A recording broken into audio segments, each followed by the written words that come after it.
Hello, friends. I hope you all are studying well.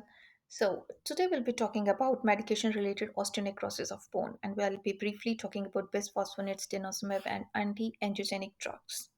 But before going ahead, please subscribe to this channel and do click the bell button so that you'll be notified as soon as the video is uploaded. Let's start. So here I have given a list of bisphosphonates which are associated with MRONJ, then Rankle inhibitor is denosumab, and various anti-angiogenic drugs which have been associated with MRONJ condition. I would like you to pause here and take a screenshot of this list so that you are aware of these drugs. Let's talk about bisphosphonates. So these act on the osteoclast and they reduce the rate of bone turnover. These bind to hydroxyapatite, and this binding is perhaps irreversible, and perhaps this is why the effect of bisphosphonates it is long term, up to 10 years.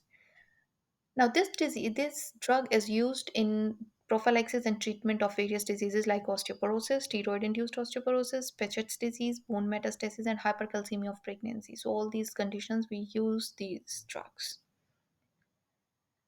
When associated with bisphosphonates, it's called BRONJ, or when associated with anti-resorptive drugs, it's called ARON. So this is just terminology I wanted you to be aware of.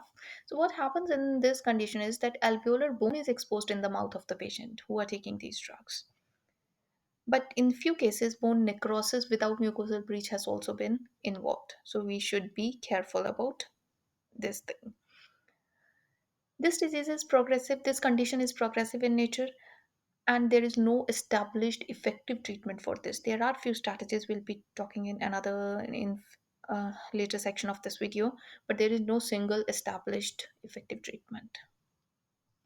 Incidence is variable. So bisphosphonates, they are few low potency drugs which are used for the treatment of osteoporosis, and higher potency drugs which are used for the severe cases like multiple myeloma.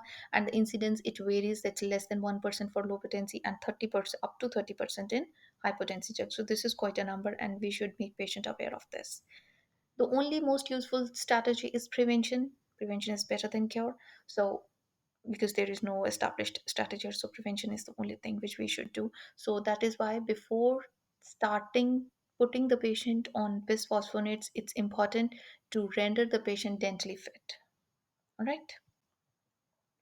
The principle is that once the patient has started taking bisphosphonate, we should be sure before starting bisphosphonates that patient will not need any extraction or any surgery in near future.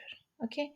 And if it's inevitable, the relative risks should be explained to the patient, and whatever is done should be done with recommended precautions. All right.